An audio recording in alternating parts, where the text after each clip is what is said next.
Understand the box, understand the business, understand the industry, but then like push the boundaries from there and then think outside of the box. What is my purpose? Why am I really building this? Listen, not every company that does great or is passionate needs to be $1 billion company. Put your money where you need to, right? I think the only form of failure is either not trying or when you give up. Those are absolutes. A million things can happen, but there takes a very special type of person that can then say, but that's cool, like I'm gonna keep going, like I'm gonna learn from that. Products come last. Now I'm not saying don't focus on your products and don't design. What I'm saying is that there's so much that has to happen before your product gets into somebody's hand. Because at the end of the day, it comes down to happiness. It's not about money. You know, if you want to do this for the rest of your life, then don't compare your behind the scenes to everybody else's highlight reel.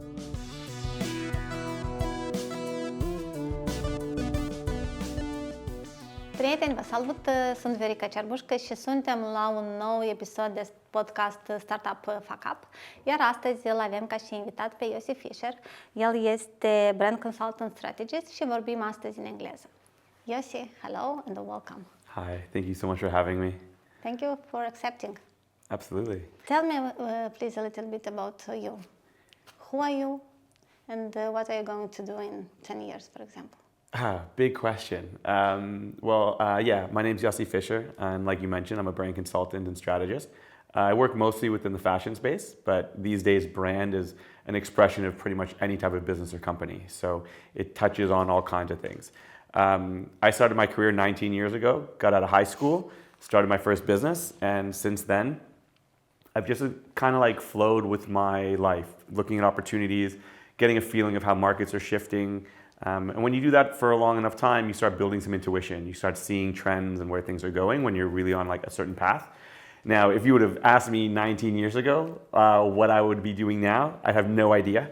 So to answer your question, where I'm going to be in 10 years, I don't know.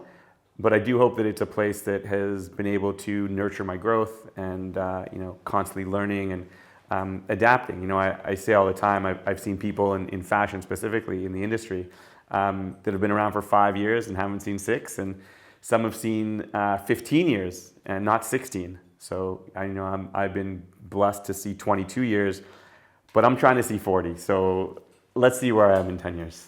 Okay, let's see. I'll invite you in 10 years to discuss about your journey. Absolutely. Let's talk about innovation, about startups in fashion, and also I'd like to discuss with you a little bit about branding.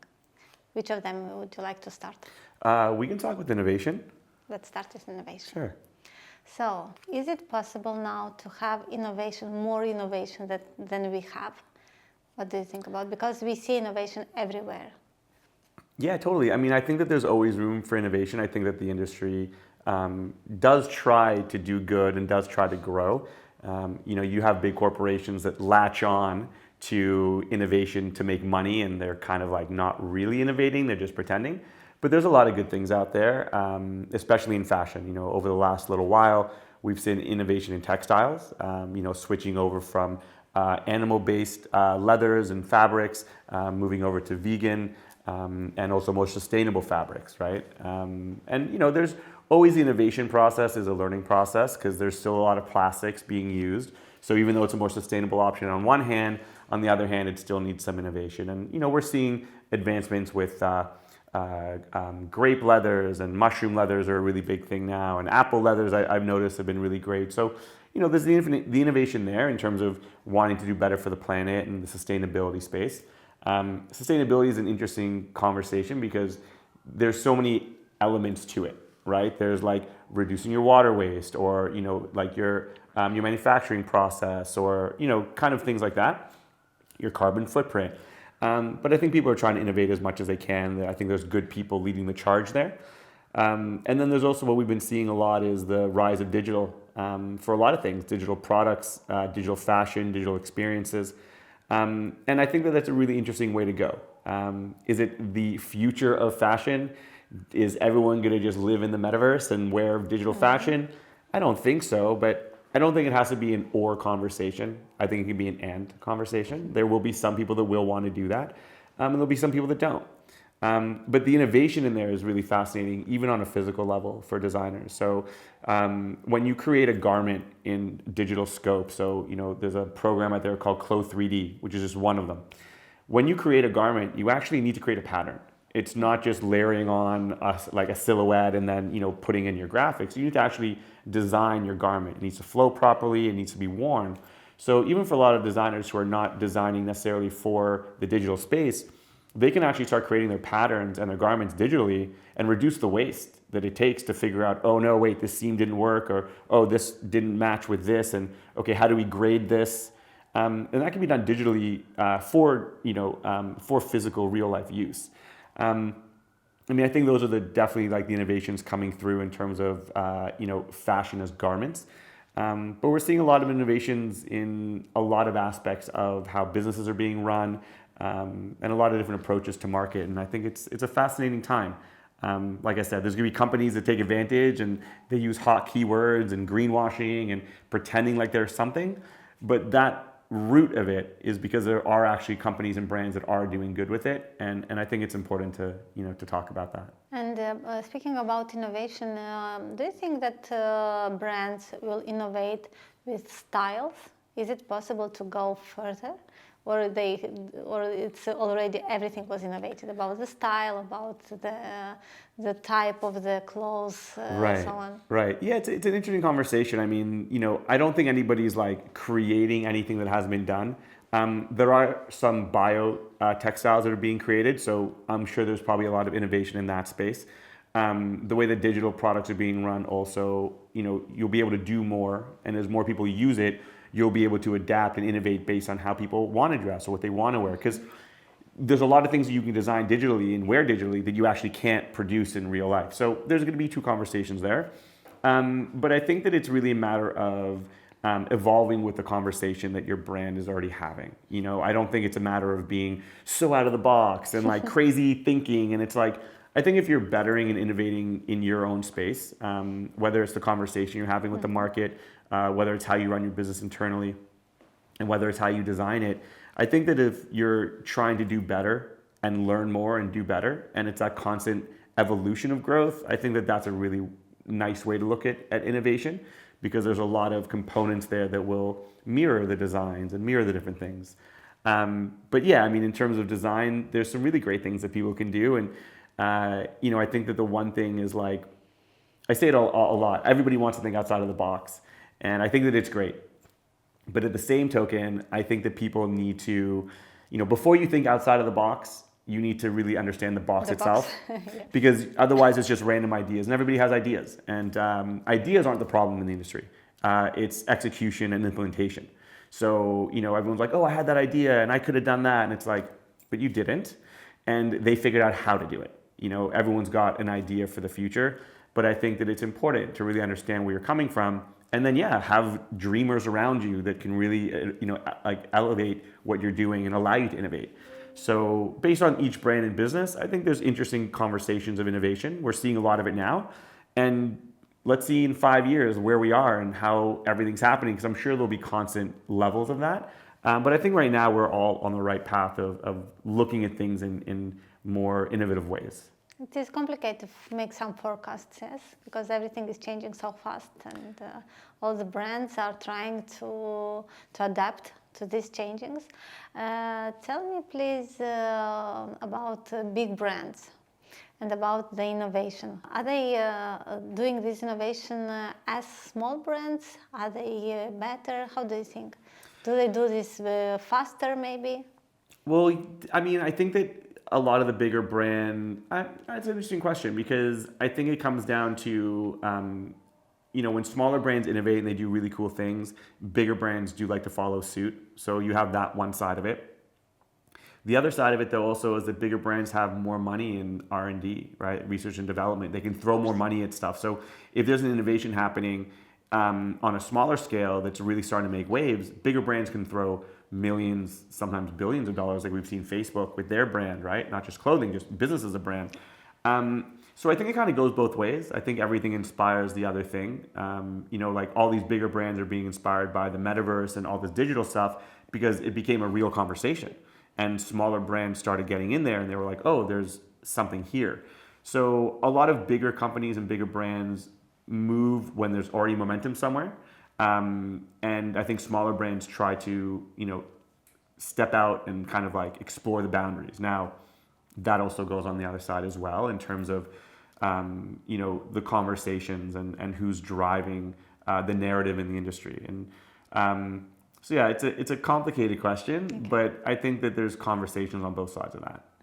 And about speaking about brands, do you know some brands that have reinvented themselves with innovation?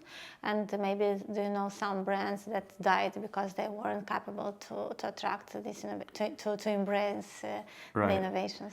Yeah, I mean, I think there's that like old business adage where it's like, you know, the most scary line, the most scary sentence in business is, well, we've always done it like this, you know, and kind of staying the same. So we see a lot of brands come and go. There's no question about it. There are some brands that try to innovate by changing their logos. Like, you know, you look at YSL, Yves Saint Laurent became Saint Laurent, and even Salvatore Ferragamo right now, they changed to Ferragamo, and they're trying to innovate their space by reaching new audiences and new targets, because a lot of these legacy brands, those generations are now getting much older, and they need to attract the younger market. And so we are seeing a lot of that type of innovation, and we are seeing a lot of brands trying to innovate, but that doesn't necessarily mean it's like the best thing, right? Like, not every brand needs to be in the digital space. Like, not every brand needs to be doing, you know, like vegan leathers and things like that. Like, there are different ways to go about it, and doing better and having healthy supply chains is important. But I think just like anything, you know, people try to, it's kind of like a double-edged sword. On one hand, innovation and trying to attract a new audience and, you know, take chances can really pay off. But then on the other hand, you have a lot of brands that try to do that, and they don't understand it enough. And so they get called out for sustainability, or they get called out for a lack of diversity, or, you know, fast fashion, and, you know, all these things. So, you know, I think that it really comes down to, you know, very specific brands and what their overall goal is, like what they're really trying to do. And that's a great thing about what's going on with transparency and everything. Like, there is no hiding anymore. And, you know, we've seen brands pretend like they're one thing, right? And they are something very, very different, right? And they have commissions right now, like in the industry, that are, you know, set up to fine companies for claiming that they're sustainable when they're not. And so, you know, along with innovation also comes this type of like policing almost, to make sure that it's going the right way. We have a long way to go, because there's so much that's been coming up recently, so many new things, and you're trying to figure out how to balance that. Yeah, I think, you know, going into brand and going into like who you are is fundamentally more important than what's going on in the market. I think that's where a lot of brands and businesses get lost. You know, like a lot of companies think they need to focus on their customer first, and I believe that it's brand first, because then you're authentic. You're not guessing about the conversation. You didn't find a niche and you're trying to like make sense of it, and you're trying to find this product, or it's like you're now creating stuff, whether it's a product or service, from a space where you understand it and you understand your brand soul and how to communicate that. And it's like, now it's a lot more fluid. So when people ask you questions or when they challenge you, you know where you're starting from. You're not like, oh no, like our team needs to research this. It's like, we've seen a lot of brands that have gotten called out on social media, and they haven't been able to react fast enough because they weren't really about that, or they needed to really research to understand it before they commented. And a lot of people by then are like, okay, like it's been a week. You know what I mean? Like, it took you 6 days to come out with a statement. Like, you should know this stuff. Like, that's what you're about, right? So I think it's a very interesting conversation. So basically you start with the vision and understanding your values, yes, and understanding your why are you doing this? Yeah, right. Why you do this? Yeah, exactly. It's important, right? And like, there's a lot of levels to there. It's like, you know, that brand soul that I keep on talking about. And after that you decide, or you are looking for your client who is who fits with your values and with your vision. Yeah, absolutely. So like when I build brands and I work not only just building, but also strengthening, we started at the brand fundamentals, right? You master the basics of brand, and then from there you go on to brand soul, because now you know how to implement those things. It helps you expansively lean into your brand soul. And then once you have that, you're like, okay, like, so who, based on all of this, who's our ideal customer? and I've spoken about this before, where you create, a part of it is creating a customer blueprint. And you're like, okay, so like, what's this person's name? Like, pick one person that is like your ultimate customer. Don't guess and try to find niches and whatever. Be like, who's the best person for our brand? If they were a reflection of our basics, of our brand basics, and of an expression of our brand soul, like, what's their name? How what looks. yeah, what gender do they identify with? If you need to get a photo from Google to do that, to make it more real, and then it's like, what car do they drive? Like, how much do they make a year? Like, how do they like to vacation? What do they do for, you know what I mean? Like, yeah.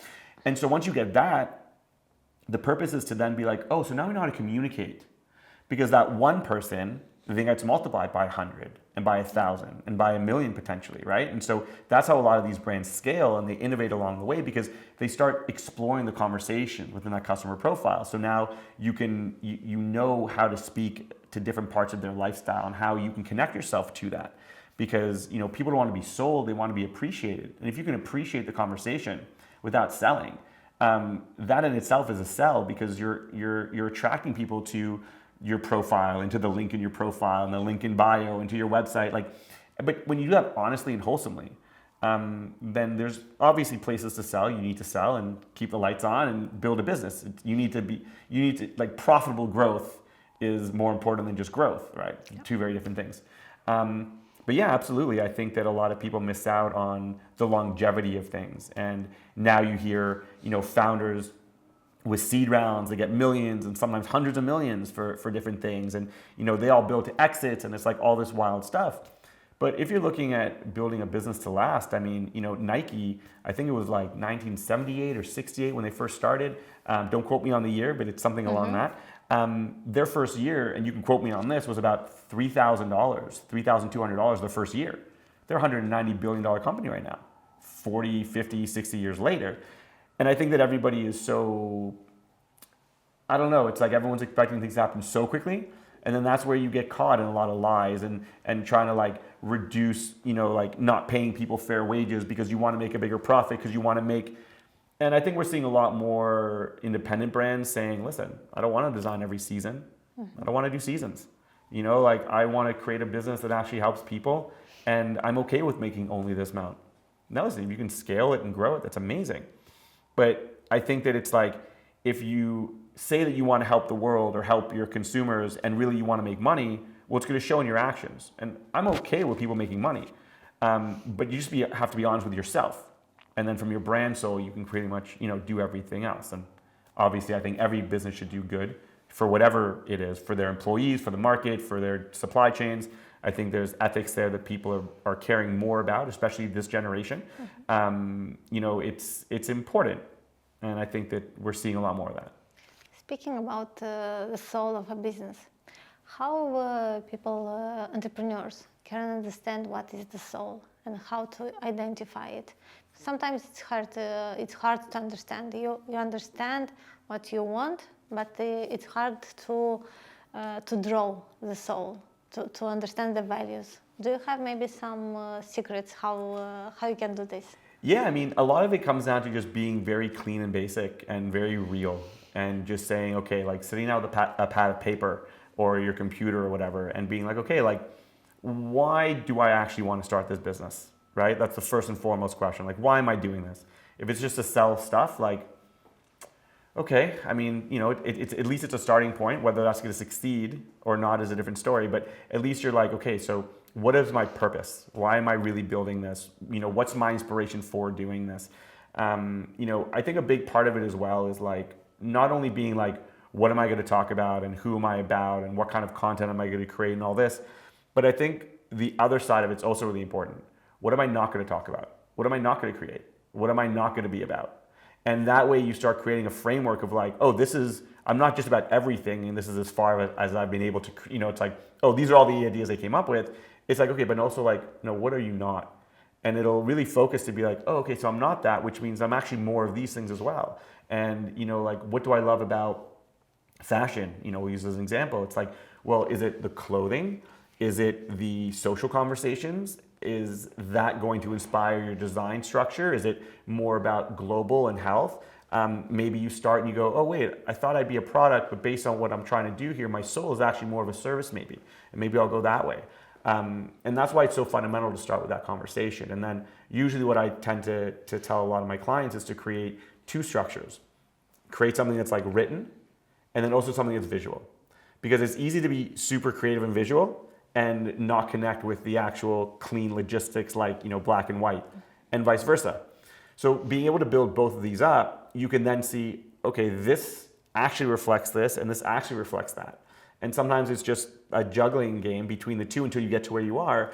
But I think it's important to spend the time to do that. And some of these activities are really basic in essence, where it's like, it might take you some time, it might be challenging, but to really just break things down and being like, okay, like how much do I want to make a year? How many products do I need to sell to get there? What's my product range like? You know what I mean? Like, am I luxury for the sake of luxury, or am I really trying to create a sustainable brand that's affordable? There's a lot of conversations there, and I think it's important to start. And then you can always get better and innovate and evolve. Of course, that's business. You have to. But I think to create your brand soul, it's that starting point of understanding like your values and your culture and the empathy towards the market and what that means. Differentiation is important. And I don't just mean differentiation in the market. I mean, like, how are you going to create like a change in the lives of your consumers, right? Differentiation, like to create a difference in their lives, not just the market, which is a different way to look at it. And this creates that emotional connection to brand soul, because then you can express it and figure out your social, like your sales strategies and everything. But yeah, I think that these small things that we spoke about could go a long way, because they'll inspire more activities and more things, and create a much more important conversation. Yes, speaking about soul, now I'm thinking about Moldovan brands, Moldovan small brands. And I really think that our small brands have soul, because they are small and it's a family business. The designers usually is someone from the family, someone is the designer, is the soul of the business. What do you think about this, in general, about fashion in Moldova? I think fashion Moldova is really cool. I think that leaning into the Moldovan culture is super important. And then, it's getting to that soul. And then, listen, not every company that does great or is passionate needs to be $1 billion company. If it's a family-run business and you can sell to your local market and it gives enough money for your family to live and to, buy a home and to eat well and to live nicely, then I think that there should be pride in that. I think that it's, I think the other side of that is there's this level here of designers that are inspired and are creative, but are scared to express that because they're trying to mimic what's working in Paris or New York or London or LA or, you know what I mean? It's like Japan or wherever. Mm-hmm. And I think that it's like they play it safe, and I don't think that it serves Moldova very well. I think that they need to really say, okay, like, what kind of designer do I want to be? And what am I really here for? Back to the brand soul. And then just lean into it and just go for it. I think that all these bigger cities that everyone's looking towards, they're great, and there's awesome designers coming out of there and great things, but there's nothing really new happening anywhere else right now. Like, a lot of the bigger cities, a lot of the subcultures have kind of been like depleted almost. Like, we've seen it all before. And I think now's a really great time for Moldovan companies and designers to really be like, we've taken all the inspiration from all these countries and cities because we want to be international, but we're gonna funnel it into like who we are and then express it loudly. And you don't have to be crazy avant-garde to do that. I mean, if you're a very contemporary clothing brand that's very local and lifestyle, then that's great if that's your truth. But I'm talking to the ones that are trying to play it safe. And I think that it does a disservice to the country and to the culture to not do that. You look at a designer like Demna, for Balenciaga and Vetements, he started off as just a photographer for underground Russian culture and kids, like ages ago. But then he was able to harness that and it became cool. His high fashion collections and a lot of these things are rooted in that hardcore culture of like Russian youth and like Soviet youth. And so, that's an extreme, but it just goes to show it was interesting. It was bringing us into a whole new world. If you've ever seen his photo exhibits, it's fascinating, from where he came from to where he is now. And I think it's a testament to the strength of just being honest. I think that's the one thing that I noticed here. I really want people to, lean in. And like I said, it's not just thinking outside of the box and being crazy for no reason. Like, understand the box, understand the business, understand the industry, but then push the boundaries from there and then think outside of the box and be like, okay, how can I take this to the next level? Maybe I can't do it this season. Maybe I can't do it with my whole collection.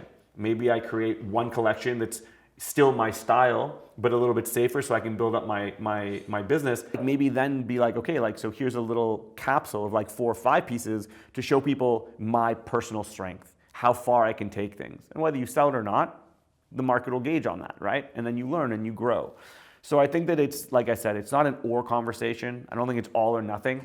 I think that there's a way to be able to look at business and where you're trying to go with an understanding of where you are. And then that's business. You have to innovate and you need to strategize. Just because you have great ideas and great concepts, it is still a business. And you need to understand that. You need to have the right people around you. You need to be absorbing the right information. And you also need to be able to grow and learn and harness and also protect. Because if you have too many voices coming around, sometimes you just have to put blinders on and just take a chance.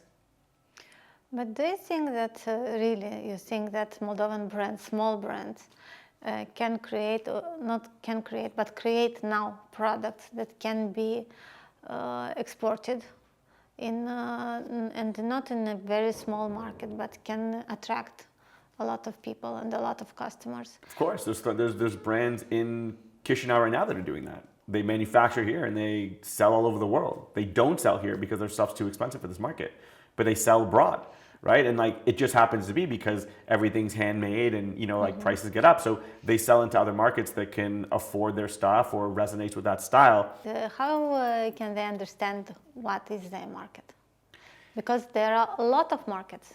This is market of Indonesia, for example, or Australia, or France, or Estonia, or US, Brazil, I don't know. How to understand what is your market? Well, it comes down to brand soul. I think a lot of people look outwardly and they're like, oh, I want to be part of the Japanese market because it's cool. I want to be in South Korea. I want to go in France or in Italy. This is usually like this. I want to go in Italy. Yeah, right. And they don't succeed. Yeah, because they just need to understand what their markets are. They need to understand their brand soul. They need to create products, understand who their customer is and where they are. There's designers that are born and raised in London that don't sell in London. It doesn't mean that just because you're in these big cities, you're automatically going to sell there. And then you have to test, right? You have to focus on what you're about. You can't chase markets because if you start from your core, from your brand soul, then you understand the conversation, and then whatever conversation attracts, you can expand on your brand soul. But if you're trying to design for LA and you're trying to look at what's happening in trends, you're never going to be on the forefront of what's happening there because you're going to keep on looking at trends and what customers want because you want to be in LA so bad, which means that you're not going to be one of the best designers out there and you won't be able to really push the boundaries. And what if the market completely changes there and all of a sudden your stuff doesn't make any sense and you're like, oh, I was doing it for LA, but LA is a different vibe now. And it's well, what other market? And then you lose yourself. So I think being able to build and grow naturally, giving yourself the permission to take a few years to build and grow, work in your, work your core. And then you just reach out, right? You can reach out to retail companies. You can reach out to PR. You can reach out to stylists. You can get opinions and with social media and content as well. And, with the analytics that we have now, you can post stuff. TikTok is a really interesting platform right now because it's not follower based. It's an interest graph. So the people that are going to see your stuff aren't necessarily the people that follow you. It's the people that like the things that you're about. So when you take those type of analytics, they're wildly powerful because now you're very much yourself. You can design and take your chances and your risks, but you're very much rooted in your brand soul. And then you put out all your content and everything you do. And then all of a sudden you go, oh, whoa, I didn't realize, but Nigeria is loving this stuff. You have the analytics, you have the data. And that goes back to what I was saying, it's the math, it's the math and the creative, right? It's important to understand them both to build a business. And then you can evolve and you go, oh, cool, I didn't even know. And then you see what's going on in those markets and you're like, okay, I can do a few more things that I'm now noticing because now I know which markets are liking my stuff.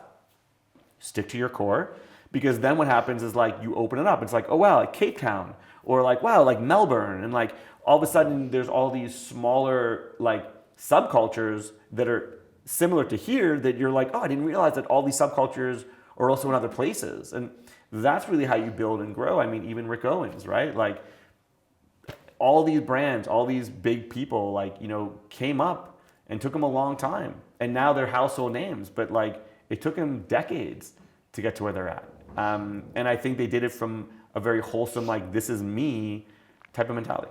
And do you think that there are some successful tips? For example, when you go in a new market, you have to go to a distributor, or you have to go to some concept stores, or from where to begin, how to start. This is, I know for sure that our designers have this problem, have this challenge, they don't know how to start. So they decided with the market, they understood the market, where to sell, how to start it. It's just the hustle. You know what I mean? It's like knock on 100 doors every day. You can DM tons of PR companies, tons of showrooms. You can knock on doors if you're in Europe and it's cheap enough for you to take a bus every other day to another city, and you just knock on retail shops that are in your brand soul. I mean, because at the end of the day, you want to be in a shop that is going to sell your stuff, not just hold your stuff. And it's like retail shops are going to want brands that sell. From a business perspective in retail, every square foot needs to make that person money. So if they're selling your stuff, they're not selling something else. So there's ways to negotiate those things, and those are bigger conversations. But you can reach out. You can DM on every social platform right now. You can create a lot of noise free and organically and get that attention. Now, like I said, it's a strategy. It's a business. It's not just because you have a cool product and you want to make $1 million. It's just not enough. You need to really get out there, and it takes time. Get out from Moldova, go to France, for example. Yeah, I mean, you can go from here to Bucharest for 30 euros round trip, right? Like, or whatever it is, like 40 euros or whatever. It's like, so go to Bucharest, and like, if that's potentially a city that you want to, you know, you're like, oh, there's this one shop there that I would love for them to hold my stuff. So you could do that. You could DM people, you can get emails, you can figure it out, not in like a sleazy way, like, hey, sell my stuff, or hey, because it's just, you know, like build a network. Like for me, for example, like I said, I've been in this industry for 22 years and I've lived in 8 countries. I've traveled to over 160 cities, and everywhere I go, I build organic friendships. Like I don't just use people when I need them. So like I'm always in touch, so that 10 years later, if an idea comes up or an opportunity comes up and I talk to them, it's not like, oh yeah, here's Yossi, like always looking for something. They're like, oh yeah, of course. Like, dude, like what's up? Like, what do you want to talk about? Like, you helped me out 3 years ago and we don't even do the same thing anymore. And it's like, now we do again. And it's like, you know, and I think it's important to really build and maintain like that. And like I said, you got to build out your strategies and figure it out. And it's trial and error, right? Like, I know we were talking before about, you know, like failures and things like that. And, you know, for me, I don't co-sign the word failure. I think the only form of failure is either not trying or when you give up. Those are absolutes. But I think otherwise it's like, you know, how do you differentiate failure from growth, right? Like, how do you differentiate failure from learning? And I think that for me, like, I've quote unquote failed. I don't even know how many times in my career, but that's how other people see it. But everybody else is like, yo, Yossi's still going and he's getting to higher levels and doing more things. And he did that, but now he's doing this now. And he was in this country and that didn't work out. But then he kept going and like, whoa, look at him go now. And then there's the people that see you there. And it's like, you know, I think that people have a hard time with judgment of others. They have a hard time with taking big hits. Like, you know, and that's business. You know, like there's some people that get investment and they're so passionate about this business and they think it's going to work. And then something just happens and like shit gets fucked up. You know what I mean? And it's like, oh man, like I didn't know that business partner was going to hit me like that. Or, oh man, like we put all this money, but now that factory closed down and we lost our, like a million things can happen. but there takes a very special type of person that can then say, but that's cool, like I'm gonna keep going, like I'm gonna learn from that. You know, I'm gonna vet the factory more, or I'm gonna have actual contracts now with the people that I work with, or like I said, the million scenarios that can happen. So you learn and you grow and you build, and like, that's how I see it. You know, I know. Can you be prepared for this? Can you prepare somehow that maybe it will be a fail, and just to be okay with this? I think it takes a special type of person. Like, you know, I don't know if you can necessarily teach that. I think it has to be a certain personality that is willing to take the hits. Everybody's hits are different. Some hits are smaller. It comes down to being self-aware, to not judge yourself so much. I think the reason why people are so scared of the judgment of others is because they judge other people so much. And I think that the less you judge other people, the less you judge yourself. And being okay with that journey. Because honestly, like, I've been an entrepreneur since 2000. Like, it wasn't cool to be an entrepreneur in 2000, right? Like, everybody was like, oh yeah, Yossi, like everyone's going to university and buying houses and like, right? And I'm like starting a clothing store and like, you know, traveling around to convent, and they're just like, yeah, whatever, Yossi. Like, you know, I guess he doesn't know what he wants to do with his life. Like, best of luck. And then entrepreneurship became pop culture like 6-7 years ago. And all of a sudden everybody wanted to be an entrepreneur. Doesn't mean you can be. And like, listen, I'm not a billionaire, but I'm a born bred entrepreneur. I've built boutique agencies and companies. I've been able to start from zero over and over and over again and build the life that I want. And I'm grateful to say I've never worked for anybody before. And for me, that's great. Just the freedom to travel and to work with people, to like, you know, empower their lives and their businesses, to live the life that I want, to buy the things that I want. Like, I don't need a private jet, but you know, first class is amazing. Like when I can, because as you go and you're an entrepreneur, like, it's putting as much as you can into the business responsibly. So there are times where I can fly first class, and there are times where I don't. And that's okay for me, because I don't look at it as failures or I had a lot and now I have nothing. To me, it's the journey. Like, all right, so I got to take the bus this year instead of taking plane rides. Like, that's okay. I don't mind. And then all of a sudden it's like, well, I'm back on planes again, or my clients are now flying me out there, right? It's no longer on me anymore. And I think it just takes a special type of person. And I think you can have entrepreneurial tendencies and not be an entrepreneur. Like, if you're working in a company that allows you to flourish and thrive with that safety around you, and you can take the initiative to do different things, that's great too. Like, you know what I mean? Like, there's the number 2 or the number 15 in certain companies that are making 6-7 figures. Like, it's not just about being an entrepreneur or wanting it. It's about being self-aware, because like I said, there's not just the or conversation.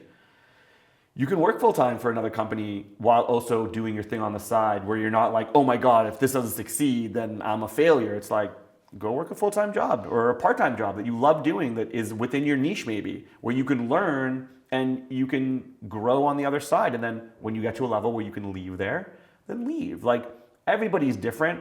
And like I was saying before, it's like, you really have to be self-aware. You got to just be like, really, what can I take? And because at the end of the day, it comes down to happiness. It's not about money. You know, you hear people all the time, right? Like, we see celebrities that are like, you know, making millions and hundreds of millions of dollars and traveling the world, and then they commit suicide. Yeah. Like, it's not about money. Like, money helps. I'm not saying that it's not important, and you got to hustle. Work for somebody or work for yourself, but create the life that you want, decide what that is, and then figure out how you're going to attain that, right? You have to be in some form realistic, but not from a limiting place, from a starting point, right? And then, yeah, be wildly expansive. Yeah.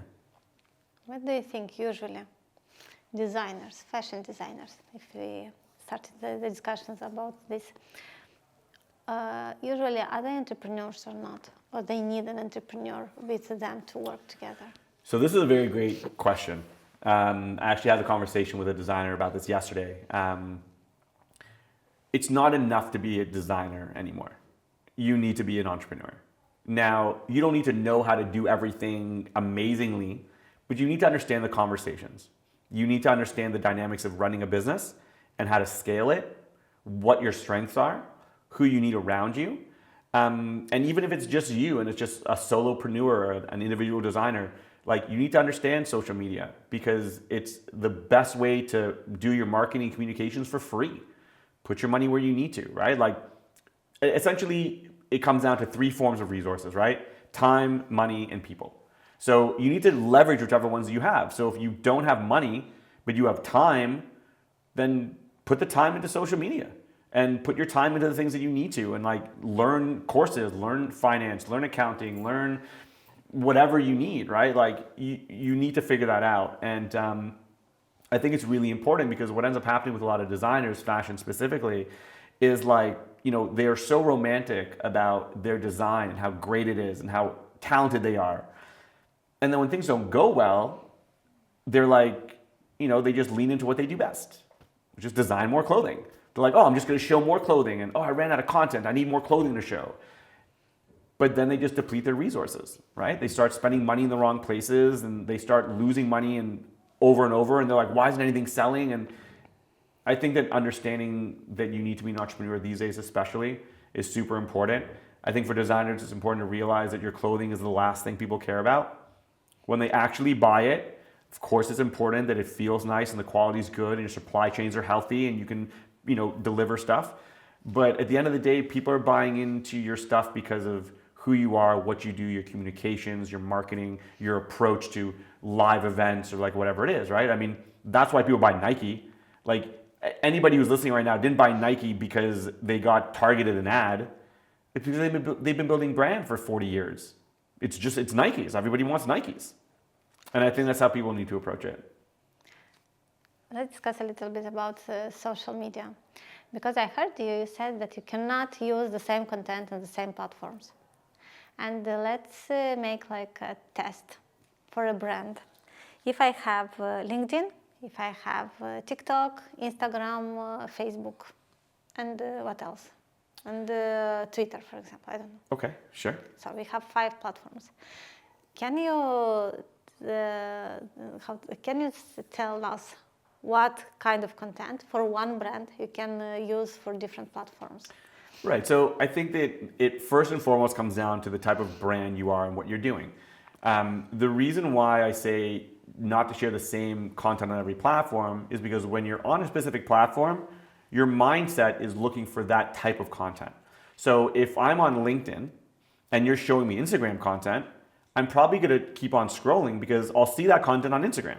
But I'm on LinkedIn. I'm looking for different stuff. So it kind of minimizes your reach. It doesn't open it up. If you're on 5 platforms sharing the same things, people are going to follow you on one of them, because every time I go to another platform, if I'm seeing the same thing, then I don't need to have you on everywhere, right? The great thing about different social platforms is it also allows you to express your personality in a different way. So Instagram can be a lot more, like inspirational, creative, like visual stuff, right? TikTok can be a lot more personality and more like expressing, whether it's trends or whether it's, more creative, like video content, inspirational, educational, emotional, just fun, creative stuff. LinkedIn is a little bit more about just the real life of being an entrepreneur now. It's not really just about business talks only. It's just being real about your journey. If you're a sustainable designer, it's a great platform to talk about what's going on in the world and how you feel about those things, right? It doesn't have to be about showing your collection on LinkedIn. Show your collection on Instagram, and then talk about what you're really proud of on LinkedIn, right? And so every platform has its different nuance, you know what I mean? And I think it's important to understand that. Like, I'm not saying that you're not going to cross over the same content once in a while. I'm not saying that you can't use videos on all the platforms. But what types of videos are you creating? What's the conversation there? Are you mixing it in with additional content? Like, test, right? Like, try it out. I mean, if you could only create one type of content because that's how much bandwidth you have, well, then just do what you do. And whatever platform is the best for you, triple down on that, and then put 80% of your energy in there, and at least put 20% in understanding the other platforms, right? Like, the content game is very, very different. And so it's like when people go, I don't have enough time. I'm like, well, I'll take this for an example, right? Once we're done with this, I'm going to take this video and I'll do long form and then shorter form, and I'll share those videos on my YouTube. So I'll have the full thing, and then I'll have individual questions put on there. Then I'll take those and I'll break them down into 30-second, 1 minute, and 1.5 minute clips. and I'll put them on my reels on Instagram and TikTok. on TikTok, sorry. And then what I'll do is I'll probably transcribe it, and then I'll use that copy for Twitter, single lines, great quotes that made a lot of sense, and then I'll create little articles on LinkedIn about it. Like, you can take a pillar piece of content, which is however long this is going to be, and then from there, break it down into all of these different components. And you don't have to be on every platform. If you can, amazing. It's free. You know what I mean? Like, yes, you can pay for stuff, but if you don't have the money, then it's just pushing out the content and looking at the data. But if you can only really focus on 2 or 3, like if you're not a writer, then don't go on LinkedIn. If you're an amazing video content creator, go on TikTok, knock yourself out. Like, if you love taking photos still, like, just do it on Instagram. Like, it might not be the best algorithm for it right now, but if that's where your strong suit is, then try to get better at other things, but lean into what you're good at. And I think that it's, when you look at it that way, I think it becomes a lot more like, oh, like this could be fun. Like, oh, this doesn't have to be so daunting. Like, I can lean into what I'm great at. And then you just have to just keep on going and just don't stop and then innovate and grow. It's what business. about influencers? What do you think about them? Are they usually good brand managers, not managers, brand ambassadors for you? Yeah. Not for you, for just brands. companies. Yes. Yeah, I think it comes down to the type of influencer you're working with. I think it comes down to the relationship you have and the conversation you have. Influencer and strategies. It's also coming back at the soul and who are you. Yeah, exactly. Because right now it's like, we just saw, I think it was,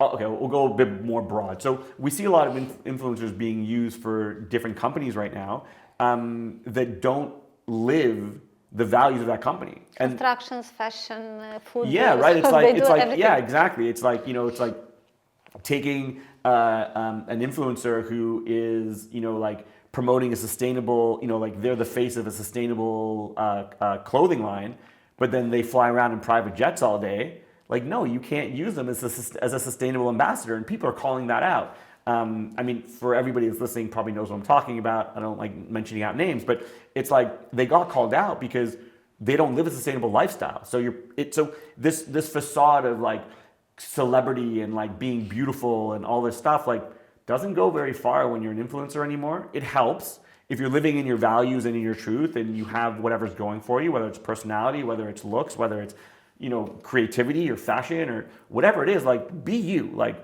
I think that it's great, like to lean into who you are. But I think that like when it's just that on the face and there's nothing underneath, people are like calling it out. And they're like, no, like we don't believe it. And we're seeing it happen all over media. So when it comes to influencers, I think that there's a right and a wrong way to do it. I think that you don't have to always hit the biggest influencers in the world. If you're a local brand, hit up local influencers. You know what I mean? Like if you're a local restaurant, it doesn't really matter if an influencer in the US is promoting you if you live in Moldova. So the numbers don't really matter either. It's more about the depth of community. And also you have to just be aware of who you're working with and let them be them. Don't work with an influencer and then tell them you need to say this and you can't say this and you have to send me the content that you're going to make before you post it. Like that's not what they're there to do. They're there to incorporate your product or your service or whatever it is into their lives authentically because that's what resonates with people. So the same thing, it's like, are influencers great? They can be. They could also be very terrible. But influencers are there to make money. And like, if you go to them and you're like, hey, this is what I want you to do and whatever, and like, they just take your money, like, and they do the job, but it doesn't work out for you, it's like, well, it's kind of on you. And obviously you want to have great relationships and like healthy people. I know some incredible influencers that are like very ethical and like they really treat their clients amazingly and like they really want the best and they won't just take on every client. But it's trial and error. It's business and like not everybody's super cool and like not everyone's there to like help you out, but you can find them. It just takes time and just knowing your brand soul and your niche and looking at their content and being like, does this resonate? Like, what other brands do they promote? Like, do those brands connect with our brand? Like, is this going to be very strange or does this make a lot of sense? Like, I have a really good friend of mine who's an influencer and he's I mention him very often. He's a a fashion influencer, and he's a tattoo influencer, and he's a vegan influencer, and like it's like all these things, but it's his life. You don't know most of the time whether he's selling you or not. And then when he is selling you, you believe it because you're like, I know this is your life. I see it all the time. So this must be a good product. And, I think that that's the key. Okay. And the last part of our discussion is about startups. What do you think about startups in fashion? Do you know some successful stories that you really like? And I'd like to speak a little bit about business models, about innovative business models in startups or in general in fashion world. I mean, yeah, that's a really big question because fashion startups can be, they can be investments or they can just be like independents, right? That's a very interesting question. I mean, I think that when it comes to fashion startups, it's first identifying your resources, right? Your time, your money, and your people, right? You need to first figure out what that looks like. Are you paying everybody? Can you do this on your own? Do you need a team? What's your investment strategy? Like if you have, I don't know, 10,000 or 100,000, how long is that going to last you, right? Like how can you make it last longer? Look at your design strategy and your approach to market. I think that when it comes to startups, it's just a business, right? A startup is just a business starting out, right? It's starting itself up. Right, so for fashion startups, I think it's important for them to look at a very long-term strategy, right? I mean, look at your launch strategy. Of course, it's super important. Like I said, look at your resources, time, money, and people.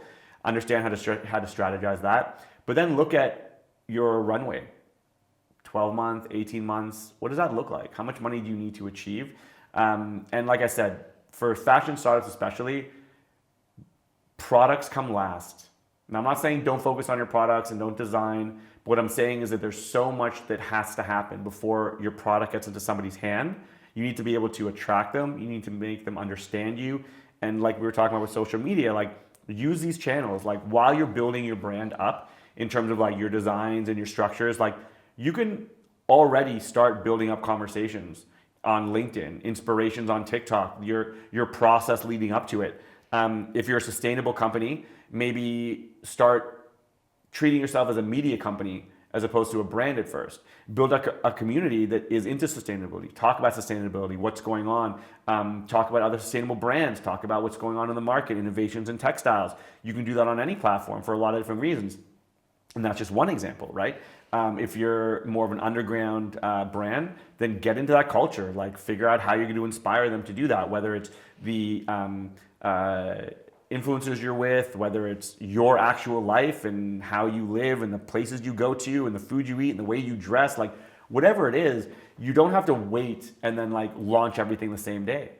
You can really take the time and build out your communities, build out your marketing while you're building out your business structures as well. But don't wait and be like coming soon. Coming soon it's not good because what ends up happening is like you got somebody's attention and you said coming soon. Like you might as well just get the attention of them and keep the ball rolling, like out from the get-go. And then when you launch, just launch it because no one cares if it's coming soon. They don't. For you, it's exciting to let people know that it's coming soon, but no one cares. Like whatever you have now, whether it's product or content or brand or whatever it is, like just start sharing it and be that. And I think that that's probably the best advice I can give for fashion startups is, start building out your communities, start building out your marketing, understand these platforms, build up as you go. When you're ready to launch. Look at your 12 to 18 month strategy. Look at your resources. Look at how you can leverage the people that you know. And then also figure out like what you're going to do, how you get to sell. Like we were talking about, are you getting on buses through Europe and like, or through the US or through Canada or through, like down the coast of Australia and like going to the places that you need to like talk to them and figuring out how to get into those stores. Maybe it's not stores. Maybe it's a Kickstarter, right? Maybe it's actually just like, direct to consumer. And it's figuring out how to build out an app instead of a website. Or maybe it's just selling on these profiles and building up a small little shop. Like, I don't know. Every business is different. And it's important to treat yourself like that also, right? Like you're different. It's good. It's important. Like you should be different. It should feel uncomfortable because you're probably doing something that no one else is doing. And I think it's important to be able to understand how to take it from there. This is great, Yossi. Thank you so much. I think it was very interesting and very useful to the people that are with us now. Do you want to say something else? Maybe you haven't covered something. Honestly, I'm really grateful for you having me here. At the end of the day, I just want everyone to win, and I try to give up as much information as I can. People can go to my website, and there's tons of free information on there. If you go to interviews, there's podcasts like this, there's masterclasses, accelerators. Go through my content, of course. But honestly, I just think that understanding who you are and just being patient and knowing that this is a long game. If you want to do this for the rest of your life, then don't compare your behind the scenes to everybody else's highlight reel. Because we've seen a lot of startups that have gotten millions of dollars that didn't even make it past launch. Some of them don't even make it to launch. Don't worry about how much money people are making. Just build and structure and grow. And I hope you do achieve the goals that you want, right? It is possible, but it needs to be done in a way where self-awareness is key and understanding why you're in the market in the first place. Yeah, like I said, right? Before you think outside of the box, you got to understand the box itself and then go fucking nuts. I like very much this part with self-aware. I also agree with you. And let's tell the people that you are also a mentor in Yep Pre-Accelerator. So we are very happy and lucky to have you with us. So you will work with our startups. Absolutely. And see you again, I think not in 10 years, but in 10 years also. Yeah, I look forward to seeing where I'm going to be in 10 years. I'm going to hold you down to that because I'm going to be so fascinated. And it just goes to say, right? Even me, right? I didn't know that I was going to be here 20 years ago, and I don't know I'm going to be in another 10. But I'm trying to learn and grow and be more self-aware and surround myself with the people that really nurture me. Yeah, I look forward to it. Thank you so much, Yossi. Thank you so much.